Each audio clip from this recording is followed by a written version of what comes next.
rafetlu woon bi ak télévision Futurs Médias benn waxtu jot nañu ak seeg yéen ci xibaaru digg bëccëg gi la ca gën a fës Thione Ballago Seck ma ngay xaar ca cave bu tribunal ngoon la war a jàkkaarloo ak juge bu deuxième cabinet ci li ñu koy toppee ay faux billets ba tey ji waxaguñu kon lan lay doon ëllëgam du ñàkk juge boobee ñu ni Samba Sall yoo indi ci leeral ngoonuk tey jii bi mooy ñaareelu retour de parquet audit yi ci société yi day wéy te dañu koy dëkkal président Macky Sall moom moo ko xëy leeral ne amut nag benn ralentissement ci dossier yi nga xamante ni ubbi nañu ko ngir di ci topp ñenn ñi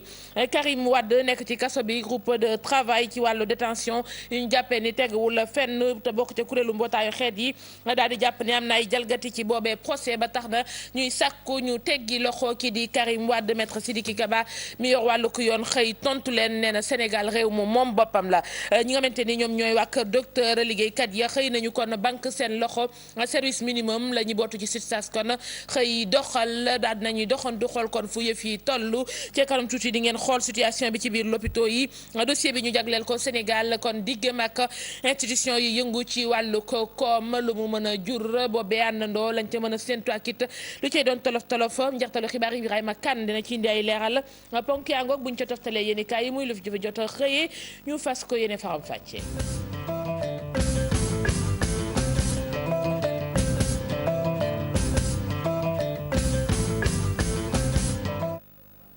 Thione Ballago Seck mi ngi kon fas yéene jàkkaarloo ak juge bi ngoonuk tey jii la ñu ko jàpp ba waral jëlee nañu ko kon fële ca kon commissariat yóbbu ko ca tribunal muy xaar ca cave ba ngir gisee kon ak juge bi foofee kon la ñuy daal di dem xool situation bi ci mbiri kon njiital Ramdan suñu ndaw foofee Aminata Mare Sow Aminata maa ngi lay nuyu Aminata.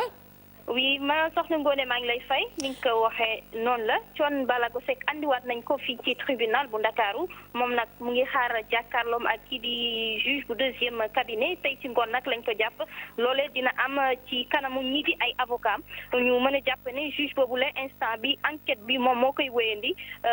juge bi nag moom moo war a wéyal enquête bi daal di dégluwaat kii di Thione Ballago Seck ngir xam mbir gi fan lay mujjee juge boobu nag am na ay possibilité bu dégloo Thione Ballago Seck mën na ko libéré maanaam mën na ko mettre en liberté provisoire muy wéyal enquête bi wala tamit mën na ko mettre sous mandat de dépôt en attendant également muy eggale enquête bi lu mu ci mën a doon instant bi moom moo yore avenir ci moom daal enquête bi di wéy pour mu xam Thione Seck fan lay mujjee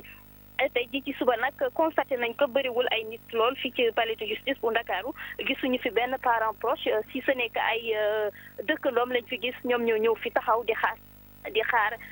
Thione Ballago Seck également di xaar jàkkaarloo bi war a amal ak kii di juge du deuxième cabinet d'instruction ñu jàpp ko tey ji ci ngoon diggante 17h jàpp 18h. Aminata Mare Sow ñu koy gërëm mu ñuy toppal mbir moomu kii moom xëy na kon taxaw ci kanamu baar bi indi leeral ci àlalam jooje tey bu njaay kon doon jàkkaarloo kon nag waa tottekaay bi 3 milliards kon ñu ko koy toppee mu wax ci indi leeral ci àlalam jooju mu jàpp ne ak fonction yi nga xamante ni nag moom la occupé rawatina foofee ca cadastre am lu ni toll warta mën a jaaxal kenn loolee kon la xamle alal ji nag ma nga ca indi leeral nag noonu ñeneen ñoo xamante ni woon nañu leen foofee ca kanam mu tuwaate kay ba lu jëm ci wàllu ko yoon ba tey ji ay dossier nga xamante ni njiitu réew mi kon nee na amul benn ralentissement bu ñu ca nimiku ca topp gi ñuy topp ñenn ñi combat boobee ci wàllu bonne gouvernance ak alal ju lewul ji ñenn ñi di jël dañu koy daal di continuer mu xamle sax ni audit bi ci ay structure nguur gi loolee luy wéy lay doon en permanence kon danañu ko def loolee kon la sàkku sax moom njiitu réew mi ñu teewlu ay kàddoom ci micro Maymouna Ndiaye mu mel ni kon élément bi kon yegg seegul keneen koo xamante ni wax na ci meneenum mbir gannaaw kon bi kuréelu mbootaayu xeet yi ñenn ñoo xamante ni ñoom ñoo fay lijjanti wàllu détention yu tegul fenn ñu wax ci mbirum Karim Wade ni daal jàppowul ak yoon ba tax na ña ngay sàkku ñu teggi ko loxo maître Sidiki Kaba xam na ni Sénégal réew mu moom boppam la moom ministre de la justice joxe yooyu précision ci conférence ministérielle ci wàllu renforcement état de droit emploi ak li ñu naan xeex bu ñuy xeex wàllug guerre des na ci dellu si ci suñu yeneen i jokkoo SUTSAS ñoom xëyee kon tey ji seen i liggéeykat ak bankuk loxo syndicat boobu ëmb ñi bootu ci waa kër docteur ñoom loolee kon la ñu daal di dogal ñu daal di doxantu ca Albert Royer xool kon mot d'ordre boobee nees ko fa toppee waaye it ca l'hôpital Abass Ndao reportage ay Satou Pay Fall. SUTSAS jël dogalu grève ci diiru ñaari fan yile dogal bi nag daanaka liggéeykatu Albert Royer ànd nañ si loolu la ñu nemmeeku fii ci hôpitalu xale yi. boo xoolee muy rajo muy laboratoire muy urgence yi muy salle d'hospitalisation yi yooyu service minimum yi day dox parce que xam nga tam urgence yi du ñu ñëw ñun ñu koy seetaan ñun loolu la ñu xam ñun ci loolu la ñuy vivre ñaari jours de grève yoo xam ne bu doon suñu sogo du am parce que ñëpp xam na santé nu mu mel. surtout nag boo yoree sax ay tout tànk da ngay gëmmu sax booy romb waaye nag dafa nekk loo xamee ni liggéey dafa ànd ak condition de travail. foo mun a dem service boo mun a dem boo xoolee am na minimum man léegi def naa tour avant ngeen di ñëw xool naa salle yëpp xool naa fépp ñi fa war a nekk ñi ngi fa. ci hôpital Abass Ndao consultation yi ñu koy wëyal patient yi di ko firndeel. Jaksaaw laa jógee ci benn clinique foofu ñu envoyé ma nabi kii Patte d'Oie hôpital Nabi Souker la bon ma ñëw ñu dugg ci biir quelque temps ñu bindal ma kayit na ma ñëwal Abass Ndao man 5 heures laa ñëw Abass Ndao mais amu benn problème de bi ma ñëwee jël nañ ma malade baa ngi ci biir nee nañ ma dama ko teel a indi mais am na yu ñu ko defal na mu nekk foofu di doxantu daal. bi ma ñëwee ama benn jafe-jafe dama continuer dem ci médecin bi ma demee jël na ma waaw am na fa yeneen patient tamit ñu nga fa ñu ngi faj waaw ñu ngi faj. SUTSAS di wéyal plan d'action am di soññaat liggéeykat yi ci mobilisation bu mag dinañu am nag ab taxaw seetlu ci ñeenti fan ci weeru juin bi ñu dëgmal.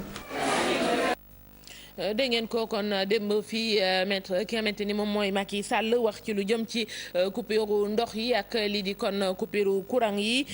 mu daal di am kaddu yu mu ca wax ci ñaari société yooyu rafetluwul seen doxalin parce que seen nag noonee njiitu réew mi doxalee moom ànd na ca dëgg ba tax na ma nga cay kon tàccu bu baax yaakaar ne nag mesure yi war dinañu ko jël ngir situation bi réglé waat ci coono askan wi ci ñaari ponk yi nañ ci dellusiwaat ak reportage de Fatou Bintou Konté. lu jëm kon ci tukki ba Marième Faye waroon am fële kon ca kon daara te mbir mi nag bari woon coow loolu ñu naan demul ku ci ne di ca indi motif coordonnateur fondation Servir le Sénégal moom weddina ko Alioune Fall xam le ni destination première dame Ranérou la woon du woon Daara Jolof da it du woon Linguère Alioune Fall ci micro Modou Mbaye jëm si wuloon daara Ranérou la jëmoon ak dëkk yi wër Ranérou te ñu leen di defal ndox wàññi yoon ñëw daara fanaan fi ci suñ kër xarit bu ñu fi xëyee suba fajaru dem Ranérou yendu fa dox la ñuy dox bu ngoon jotee ñu ñëwaat fanaan fii ci suñ xarit bi nekk daara gannaaw suba ñuy jibi Dakar programmé wuñ fi woon gisee kenn programmé wuñ fi woon seetee kenn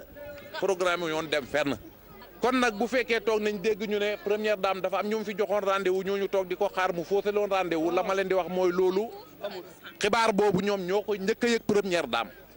donc mbir la mu xam ne dañ ko inventé de toute pièce te éleveurs yii fi daje woon wax naa ko seen kanam te kenn weddiwu ma amul ci ñoom kilifa éleveurs yi kenn ku la mën a wax nee la yéen waa fondation bi yéen a ma wax.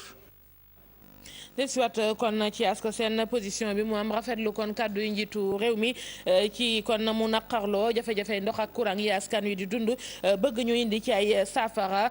ñu jàpp nag ni moom njiital asko seen yaakaar na ni kon bu président waxee noonu xanaa ay mesures yu war danañu ci topp ndax askan wi sonn nañu Fatou Bintou Konté ak Aïssatou Dia ñoo gisee ak moom. kaddu mi njiitum réew mi jubal démb jëmale ko ci waa Sénélec ak waa SDE ASCOSEN di association de consommateurs jàpp na ne xel dal na ci. dal na xel parce que en fait ki nga xam ne moom lañ jiital ne ko ñun kat yaakaar nañ ni yow yaa war a régler problème yi su wonee Pastef ci mbir mi dinañ suñu xel dina xaw a dal parce que nag moom ki nga xam ne mooy doxal Sénélec moo ko fi teg Sénélec ñi fay liggéey ñëpp moom moo leen yëlif kon bu yëlifee ñooñu yëlif gouvernement bi jox leen instruction yaakaar nañ ne dinañ jaar ci tànk yooyu. Macky Sall ndax wax ji yéexul jafe-jafe askan wi ñuy dund jamono ji Momar Ndaw jiite association bi jàpp ne li ci am solo daal mooy ñaari société yooyee jëfee lan leen sant. booy def lu baax amul yéex parce que tey jii li ñuy xaar ci njiitu réew mi mooy que jafe-jafe yi Sénégal yi am réglé ko kon bu demee ba gis ne am na ci lënt-lënt boo xam ne jàpp na ne liñ ko layal lay wi taxawut war na taxaw dóor ci taabal ji ne li ngeen ma layal taxawut ndax lu ne mun nañ ko lay lu ne mun nañ ko expliquer mais li am solo mooy bu jafe-jafe amee ki nga xam ne moom mooy njiitu réew mi ñuy xaar ci moom mu régler ko na jël ay dispositions matukaay wane ne man di sama tànk tubéy naa ko xaar pour lii nga xamante ne bii moom la ñu warloo ak askan wi ñu respecté ko. askan wi ku ci nekk jug di ci wax sa xalaat jàpp ne Sénégal waroon naa weesu fii. lu mu wax tamit moom mun nañ ko rafetlu quoi benn instant parce que nekk na loo xam ne tamit lu métti la si nit ñi parce que nekk fii doo am ndox doo am courant dafa métti pour man Sénégal war na dépasser monde bi bu yàgg quoi waaw war na dépasser ay ñàkku ndox ay ñàkku courant affaire war nañ ko dépasser quoi. directeur yi tamit war nañ appuyer bu ñu waxee njiitu réew war nañ ñëw ci directeurs yi ñi appuyer wax ak ñoom bu baax wax da yomb mais jëf bi mooy problème mais jëf bi nag dañu war a gën a appuyer que wax bi. ñu dem ba Thiès ñooñ fay wooyee kon ami du baobab guy yooyu ñoom ñooy naqarlu kon lañ cay daaneel yu bari ngir tabaxaay cité ñu gis ni nag phénomène bi day bëgg a jéggi dayoo fële ca Thiès ba waral ñu wax ci ndax lii di baobab soxal code d'environnement ci boppam moo ko protégé reportage Cheikh Anta Diop. yuuxu wàllu guy yaa ngi dee loolee la ñi nga xamante ni duppee seen bopp ay ami diw baobab fësal ginnaaw nag bi ñu doon amal ab sitting fii ci Thiès gi de fii nga xamante ne moom mooy site bi nga xamante ne ay cité lañ fi fas yéene def daanaka bulldozer yaa ngi daaneel guy yi benn guy desatul loolee moom moo leen naqari tey ndaxte nee nañ tey jii de guy am na lu bari muy def ci réew mi te daanaka symbole la ci réew mi kenn waru leen a daaneel. ñëwuñu maanaam pour xarab kenn dañ ñëw pour constater. ñëw pour maanaam appeler attention autorités yi ñu bàyyi xel ci li nga xam ne moo xew guy gii moom daan na ba pare mais guy yi nga xam ne kat ñoom kenn laalagu leen la ñuy wax pour ñu jàppale ci seen bopp jàppale ci réew mi jàppale ci écosystème bi pour que ñu mën leen a protéger. ñoom seen ji bi bopp ñi ngi sàkku nag ci nguur gi mu xaatima décret ngir ñu tere lépp loo xamante ne jëm na ci daaneel guy yi fii ci réew mi. guy nag ak gaynde dañoo nekk ñaari espèces yoo xam ne ci suñu bàkku réew ci suñu emblème réew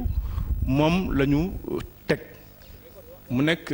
espèce boo xam ne code forestier daf ko protéger kon nag li nga xam ne moom la ñu xaw a jaaxle mooy que naka la ñuy mën a autoriser ay lotissement yoo xam ne day ñëw dagg guy yi. hymne diw baobab way nañ ko fa jëmale ko nag ci guy ñoom seen jëmi bopp nee nañ guy de dañ ko màndargal daanaka suñum réew ba kenn waru koo laal. leen lu ñu daaneel te seeni borom d'accord ci ay panneau publicitaire ñu joxoñ ci baaraamu tuuma maire kon Mermoz Sacré-Cœur Barthélémy Diaz xam le ni article 195 bu code des collectivités locales la ñu daal di violé maître Moussa Sarr avocat association ñooñu yëngu ci wàllu publicité ni nag danañu saisir yoon ndax lu ni mel bëggatuñu ko gis ñu leen di yàqal ma Biram Diouf. lañ leen yàqal takku na xayma ba Abdoulaye Thiam def ak i naataangoom toll ci daanaka 800 millions ci francs CFA jàpp ni droit d'entrée bañ leen laaj ci 10 millions ngir samp juróomi panneau loolee jaarul yoon jàpp ni mairie bu Mermoz Sacré-Cœur la mu amal kon gannaaw délibération te fekk ni dañoo jalgati sax article 195 bu code des collectivités locales. bi ñu violé mooy 195 du code général des collectivités locales parce que article bi dafa ne modalité assiette taxe indirecte direct ak également les modalités ak luy tout minimum yoon moo ko war a fixé te gisuñu ñoom ni mu ko fixé. ñuy laaj kon yoon àddu ci lii mooy seen mbëbët ñu bokkoon ci biir association bi xam ne ni sax dina am ay plainte yu ñuy déposé ci semaine bi ngir lañ leen yàqal ñu jox leen ko. dafa mel ni maire bi nekk moom commune Mermoz moom jàngatul loolu. lu ko neex lay def ñu ngi koy waajal fi mu ne nii parce que loolu muy xew ci week-end bi donc ñu ngi def constat yi di ko mottali jël photo yi waajal ko bëgg nañ daal balaa semaine bi di jeex incha allah ñu jébal yëf yi ci yoon pour yoon atte ñu. dàqu ñu it amal ay négociation laata ñoo ubbi procédure judiciaire bi jaarale ko sax moo xam ci médiation bu ministre bi yor collectivité locale. ministère de la gouvernance locale mooy exercer tutelle ci ñoom donc jaadu na su nee ni secteur d'activité boobu am na ay yëngu-yëngu ministre bi mën na woote ne kon ka coow am na kaay la ñuy waxtaan xool ndax jàmm mën na ci am. ngir nag ñu sàmm ak aar lépp loo xam ni kon seen i intérêt la association des professionnels des régies publicitaires fii ci benn Sénégal ni xeex bi nag du ci dellu gannaaw benn yoon ndax bëggul yàqu yu ni mel di amaat. ñi moom li ñuy xeex mooy ay yeesal ñu indi ko ci biir parti démocratique sénégalais Modou Diagne Fada ak i ñoñom gis ni kon fonctionnement bi faaw kon ñu xoolaat ko ndax la ñu xalaat moo di ni PDS ci boppam mën na dellusiwaat ci nguur gi waaye ci kaw ñu xoolaat fonctionnement bi loolu lépp nag balaa moo gën a trop tard ñu ne nag xeex bi du Maître Abdoulaye Wade la ñu ciy visé waaye jot na suñu bëggee dundal PDS ñu xoolaat seen doxalin ñu janoo ci dem baag waaye taskatu xibaar yi nettali Ibrahima Kane. parti démocratique sénégalais mën na dellu si waat ci nguur gi lu ni mel nag Mamadou Diagne Fada ak i ñoñam ñoo ko xamle ak loolee laataa muy antu faaw ñu amal xeex bi nee nañ ci biir parti démocratique sénégalais ñoom li ñu jàpp mooy parti bi doxatul te faaw ñu soppi ko. li ñu bëgg mooy defaraat PDS parce que nag ñu wax ko ak ñu bañ ko wax ñun ñëpp d'accord nañu ne PDS doxin bi des na. PDS doxatul ci base bi kon bu ñu bañee suba bu ñu faluwaatee bañ fa yàgg léegi nag la ñuy jóg wax bi defar parti bi taxaw yóbbuwaat ñu ci nguur gi. bu ñu sukkandikoo ci doomu Daaru Musti bi ak i ñoñam PDS renouvelé wul ay structure am te loolee mu ngi bëgg a yàgg tey jii nag nee na instance yëpp dañ leen war a soppi ngir nag PDS mën a demaat ci yeneen anam. nañu dem jaayi carte yi nañu dem monter secteurs yi nañu dem monter section yi nañu dem monter fédération yi nañu am une nouvelle direction nationale du parti loolu mooy wax ji direction bu nga xam ne li peuple bi di xaar ci moom muy la locomotive de la démocratie direction boobu dina ko mën a attan.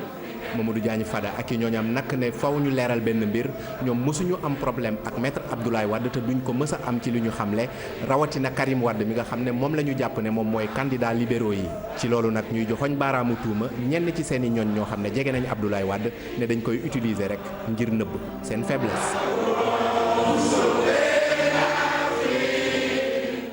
ñu des ci wàllu politique lu ñuy faral di nimiku ñaari parti bokk sigle wala sax seeni couleur niro loolu ñu koy faral di gis nag fii ci Sénégal ñu gis ni monté loolee lépp code électoral bi réglé na ko ci yananama gise nañ ci ak expert bii di kon Babacar Fall expert électoral ci wàllu kon élection mu gis ni parti ak seeni njiit monté li lépp war nañu ko mën a moytu reportage Fatou Bintou Conté. ñu nuroo nan leen di woowee wala sax benn couleur la ñu am mu indi ay jiixi jaaxa ci parti politique yi fii ci Sénégal moo ne li nga xam ne moom mooy code électoral lam ca wax leer na nañ. disposition yooyu nga xam ne moo am ci code électoral bi daanaka loi bi ci wàllu par exemple taxawal parti politique tamit mën na moo nekk maanaam li ñuy wax règle de l'autorité parti boo xam ne dafa juddu par exemple tey dem déposer couleur am ak sigle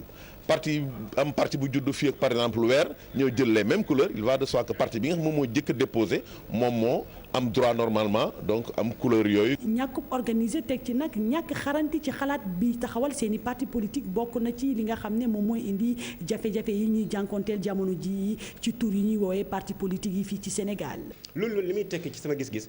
mooy maanaam fi mu ne nii kuréel politique bi maanaam ëtt politique bi dafa mel ni lambi golo. lu neex waay mu def lu neex waay mu wax loolu nag dama ne il faut que ministre de l'intérieur taxaw ci ndax bu ñuy seet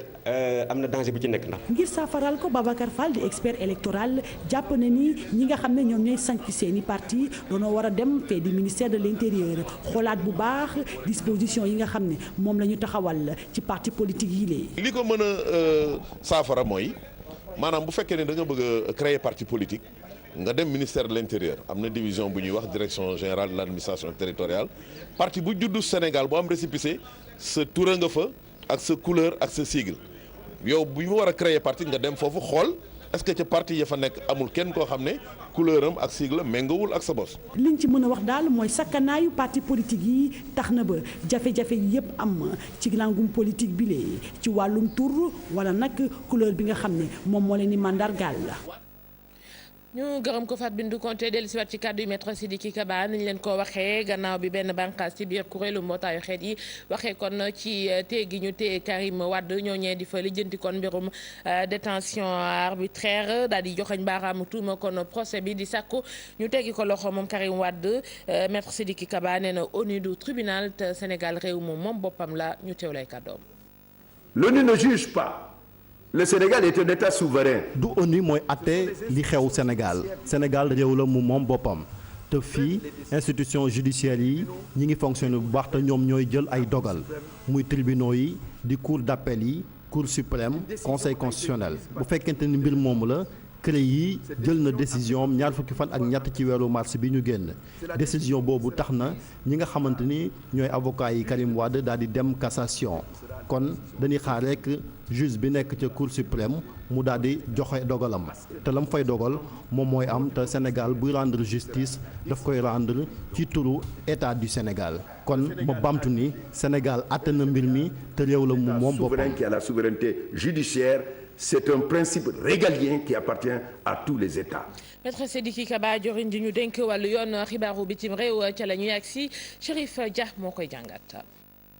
ci République démocratique du Congo bi ci guddi lañu song aéroport Goma ñekk def nag ay sambabooy lan faat fa benn soldat waaye sambabooy yooyu tamit kenn ñàkk na bakkanam am ci ñu bari ñu am ay gaañu gaañu. bu ñu sukkandikoo ci njiitu province ba jàmmaarloo yu doxoon ci diggante ñaari wàll yooyu nag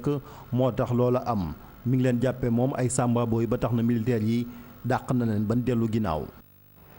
ca Chine jëye moo fa am ndax benn gaal moom moo suux bato boobu nag la fa suux ci doomu aadama seen lim toll na ci 400 doomu aadama mbir moom nga am ca dexu Yangtze fukki nit ak juróom-ñeent rek ñoom ñoo ca mucc ca ñoom bokk ca commandant bato ba ak chef mécanicien ba ñooñu sax yoon teg na leen loxo bu ñu sukkandikoo ci premier ministre Chine bu def déplacement ba foofa ubbi na jëb l'enquête ngir xool lu nu mel wante mbir mi liñ jàpp ne moo ko waral mooy ngelaw lu bari. ca Inde moom tàngoor moo fay rey askan wa ña fa faatu seen lim toll ci 2,2 doomu aadama tàngoor woowu yàggaay ba mu ngay bëgg a bari ba tax na dem na ba toll ci 48 degré ñu jàpp ne bii moom mooy juróomeelu tàngoor bu faat lu ëpp ci ay doomu aadama boo xoolee histoire. jeexale kook États-Unis foofu yennkaay bii di Washington Post moo génn benn rapport jàpp ni ba 2015 tàmbaleeg léegi police faat nañ lu toll ci 350 doomu aadama muy loo xamante ni lu doy waar la ndax ña ci ëpp nag ay nit ñu ñuul lan buñ sukkandikoo ba léegi ci yennkaay ba muy lim boo xamante ni boo saaganul dana indi coow ca Amérique ndax jàpp na ni police bët bu set ñu faat benn jàpp ñaari doomu aadama ci ay brutalité.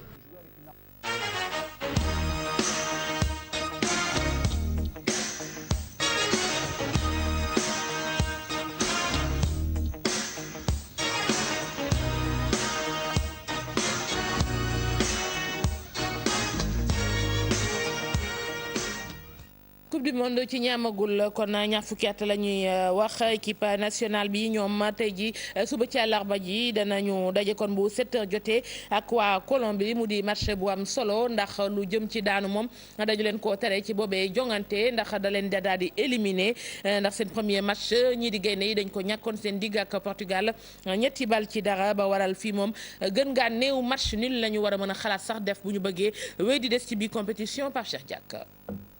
gannaaw bi lañ Portugal daanee 3-0 ci seen match bu njëkk doon match bu mooy daje ak Qatar 4h ci suba lay am Portugal moo nekk ci boppu groupe bi ak 3 points plus 3 Colombie mooy deuxième ak 3 points plus 1 Qatar troisième 0 point moins 1 Sénégal moo mujjee ak 0 point moins 3. Cheikh Diack la ñuy desal ndax moo ñuy wax ci mbirum Jeanne d'Arc de Dakar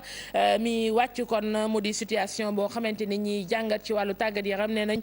séntu woon nañu ko loolee kàddu yu Mbaye Ngom la trésorier général adjoint bi waaye it Lamine Mboup wax na tey jii ci situation Jeanne d'Arc Pape Cheikh Diack. Jeanne d'Arc de Dakar mu ngi wëyal di suux gannaaw national 1 club bi dafay wàcc national 2 maanaam 4e division muy lu metti lool jiameen yi. naqar ak tiis bu metti mais lii quand même xamoon nañ ne fii la jëm. ñuy fubal ak Dagana match bu mujj bi maa ngi woon ci téléphone di wax ak Ibou Diouf di ko laaj bi ma yëgee ni 2-2 lañ def laa xam ni Jeanne d'Arc wàcc na. alalu club bi ñuy pasare dirigeant yi di xeex ci seen biir looloo waral GIA yegg ci fii. dafa am problème de personne ay nit ñoo xam ni.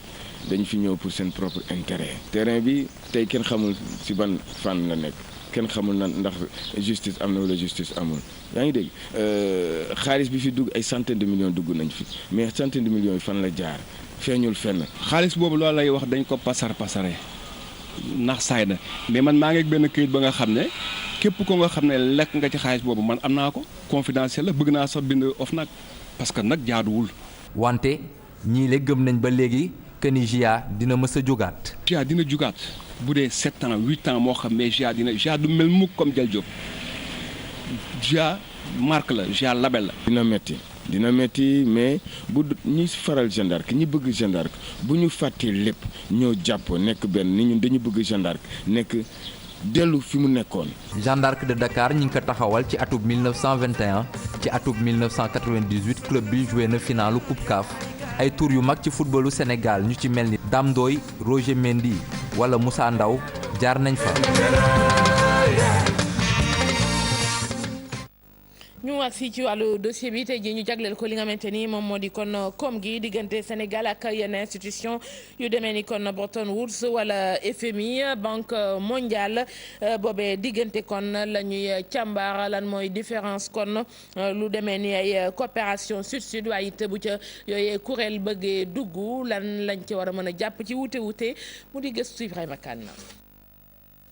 ngir suqali seen koom réew yi rawatina yu Afrique dañuy faral di jëflante ak institution Bretton Woods yu ci mel ne Banque mondiale wala FMI wala sax ñu lëkkaloo ak ay réew ñu duppee ko coopération bilatérale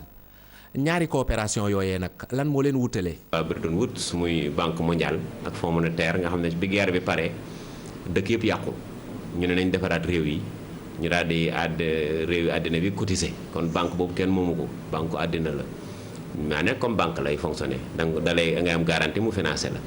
mu teg ay conditions nga nangu mu financé la loolu tax Fonds monétaire ay mbiram métti. na beneen coopération bu ñuy wax disons bilatérale boo xam ne entre dëkk la comme ni ñuy waxee coopération sud-sud coopération sud-sud suñ koy wax mooy dëkk yoo xam ne dañu wax sous-développé dëkk yu xaw a ndóol yi daal yu pauvre yi pays en développement yi mais ci biir dëkk yooyu dafa am pays yoo xam ne fu mu nekk ñu ngi ciy génn commencé nekk ay pays développés donc intermédiaire ñu leen di tuddee pays émergents. ñaari coopération yi nag ban moo ci ëppal njëriñ koomu réew yi ndax dañoo war a jiital lëkkaloo beeg ay banque mondiale ak FMI wala sax ñu yaatal coopération gi. ñaari coopération yooyu bilatérale entre pays du sud ak multilatéral institution yi dama yaakaar ne ñaari forme coopération yoo xam ne dañuy complétante la. bourse familiale bi Macky Sall président Macky Sall xalaatul banque mondiale di ko dégg ndax du ko nangu nee na bu kenn mayee xaalis daf ne nañ defar matériel boo xam ne nii nit ku su juddoo dana mën a jàng nekk acteur économique taxawal boppam ba wér ak santé pour mën a noon acteur économique ñoom seen philosophie foofu la taxaw moo tax bële xaw a gën. ci nguurub maître Abdoulaye Wade moom dafa gënoon yaatal coopération gi lëkkaloog ceeg ñu mel ne Inde Chine wala sax réewu arab yi suñu économiste bi ne lu ni mel régime gii fi nekk defu ko. xëy na Sénégal dafay mel ne day waaj a tardé nag ci coopération bi daf ko wàññi dafa am na tuuti lu ci wàññeeku li ci des daal xam naa ne Turquie ci la bokk mi ngi dimbale réewu Sénégal dafa mel ne Chine ak autoroute Ila Touba bi dégg naa leen mais dégguma bu baax réewu arab yoo xam ne nii ca temps yi président Abdoulaye Wade quand même daanañ ñëw aussi di def seen xaalis. coopération moo xam multilatéral la wala sax bilatéral dafa nekk ay pexe yoo xam ne état yi dañ ciy faral di jëfandikoo ngir suqali seen koom lum ci mënti doon nag réew bu nekk laataa ngay signé accord de coopération da nga war a njëkk a xool say intérêt.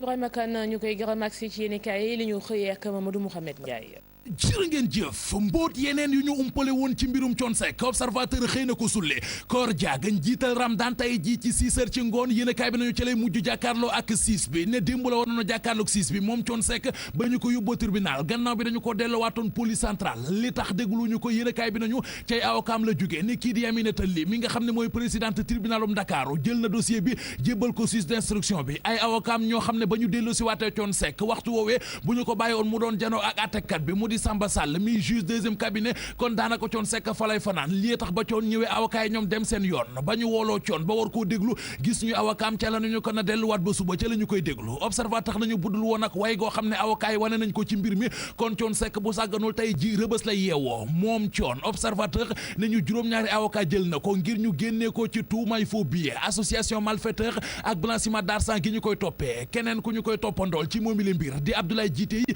ba tey lobs nañu moom ñaari avocat avocat la jël Wally Seck doomi Thione Seck mi demoon démb ci tribunal ba mu gisee baayam ca kaaf ga mënul woon tëye ay ronxañam journal bi dañu te nag mbirum Thione Seck googee des na ne am na ñu jege enquête bi lool li ñu leen wax moo di fii coupe diir danañ ci dégg benn l'homme des affaires bu siiw ci réew mi ak benn politicien boo xam ne xàmmee nañu ko ci réew mi ñoom léegi tey ñu jot seen wàll ci mbir mi Walfadjri nañu Thione Seck tey ji lay am lu leer ci ëllëgam ndax dañu koy bàyyi mu dellu cekkeen am ndax dañu ko yóbbu ca kaso ba grand place dañu en tout cas li leer ba leer moo di Thione Seck dugg na ba ci bopp ak baat la ko gën a dugal journal bi dañu li ko dalee fukki fan ak juróom ci weeru janvier booba ba léegi ab téléphone moom Thione Seck lu mu ca masa waxtaan mi ngi ci noppi gaay yi dañ ko doon déglu di ko topp ni ñu ko toppee ba nañu ko jàppe yóbbu ko ci enquête kat yi la mu wax enquête kat yi yeyul enquête kat yooyee doomu Côte d'Ivoire di Côte d'Ivoirien bi nga xam ne mook Thione Seck la ñu jàppandoo grand place nañu ba ñu ko jàppee moom da doon jéem a ger sandarma yi yëf yaa sottiwul libération nañu Thione Ballago Seck compagnie dugg nañu ci gaal goo xam ne xamuñu fan la ñu koy teerale ni tribunal bi gannaaw ba mu sàkko mandat dépôt ci ñoom jël nañu dossier bi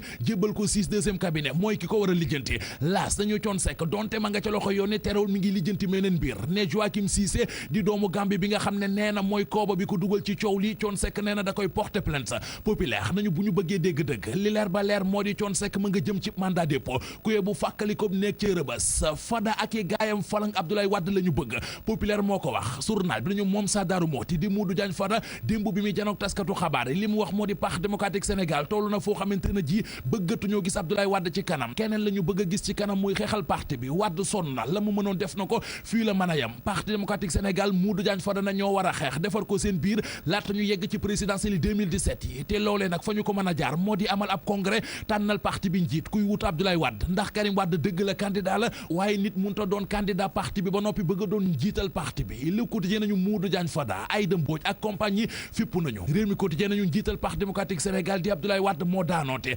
enquête nañu c'est la grande révolte Aïda Mbodj ci Mamadou Lamine Keïta ak Habib Sy journal bi nañu li ñu bëgg moo dañu def ab congrès ngir tànn ku jiite parti bi ki ko bëgg a jiite di Modou Diagne Fada sa Daaru Muxti ay kàddoom ci xët mu njëkk enquête dina kay mu nañu jot na nag ñu noppal Abdoulaye Wade moom it mu dem noppalu ji joxe parti bi ci biir l'Observateur Modou Diagne Fada nañu fa Parti démocratique Sénégal yàqu na yaxeet te mi ngi gën a yéesee nag ci base yi ne daanaka lu jege ñaar fukki at a ngi kenn musu koo yeesal zéro renouvellement Abdoulaye Wade defal na Sénégal lu nekk waaye munta wéy ñu wéy ci xët mu njëkku Direct Info Moustapha Diop la journal bi xëyee mooy ministre délégué en charge de la microfinance maire bu Louga yéenekaay bi nañu ay mbiram moom ministre Moustapha Diop lu jara seetlu la ndax kenn xamu ko woon ba Macky Sall falagul woon kenn xamul fan la féete woon kenn xamul lan lay liggéey kenn xamul amam léegi nag moom Moustapha Diop moomee daanaka mooy banque APR moo yore APR di mayab xaalis gauche ak droite séddale xaalis bu dul jeex yéenekaay bi nañu li jara lijjanti moo di moom Moustapha Diop xaalis bu bari bi muy pasare di ko yàq ka séddale guddeeg bëccëg mu wax gaa yi fan la ko jëlee Direct Info nañu keroog ba buuru Maroc Mohamed VI di ñëw Sénégal ña demoon ci aéroportum Dakar du ñu leen weddi ne dañu fa bàyyi Macky Sall bàyyi fa ganam Mohamed VI topp Moustapha Diop ndax xaalis bu bari bu muy maye yéenekaay bi di laaj lan la député yi ci assemblée nationale di xaar ci woolu Moustapha Diop Macky Sall ci woolu njiital Sénégal ak njiital SDE ci la jëm Sud Quotidien nañu démb ci ndaje mu ñu doon amal jëmee ci wàllu investissement Macky Sall nee na muy waa SDE di waa Sénélec li mu bëgg moo di dog-dogi courant yeeg ñàkkum ndox mi nañu ko dakkal nañu ci wut ay matuwaay Soleil nañu démb la woon ci fukk ak ñaareelu conseil présidentiel d'investissement Grand Place nañu li mu leen wax moo di c'est pas normal jaaduwul nañu lijjantil askanu Sénégal am ndox jox leen courant ba mu doy sëkk Observateur nañu Macky Sall mere na SDE mere na Sénélec te loolee feeñ na démb ca conseil présidentiel d'investissement journal bii di l'Observateur nañu waaye ndaje moomee di conseil présidentiel investissement l'homme des affaires bii di Serigne Mboup njiital CCBM toj na ko ndax français njàllaxaan yu mu fa làkk ba ñu ko joxee kàddu gi di ko déglu moom Serigne Mboup mu bëggoon a jaajëfal ca ndaje ma gaayam yi ko fal ci bopp union des chambres de commerce na mu ko làkkee ca français jar na folliwaat ko ndax dane ils m'ont choisi alors que je ne suis pas le plus diplômé en langue de Molière mais diplômé en langue de Dieu journal bi dañu ba mu waxee loolee ca la saal ba toj mujj gi président Macky Sall moo ko doon laaj lan mooy langue de Dieu mu ne ko mooy alxuraanul karim Mamadou Mouhamed Ndiaye ñu koy gërëm di ko sant jaajëfal leen yéen ñaan nag télévision Futurs Médias benn waxtu ba léegi xibaar yi kon des na ci dellusiwaat 19h30 fii ak boobu programme bi biir permanence la ñu koy faram-fàcce ak Kebs Thiam Kebs ma lay nuyu. ma lay fay bu baax soxna Ngoné di lan mooy kontaan ci noir bi yow ah lan mooy langue de Dieu. langue de Dieu wax lañ la ko. mooy langue bi yàlla wàcce bàyyi ñu laaj ko Serigne Mboup. waaw Serigne moo gën a leer soxna Ngoné jërëjëf. permanence kon Kebs Thiam léegi lay doon ñu naan leen yendu leen jàmm ci télévision Futurs Médias jërë ngeen jëf.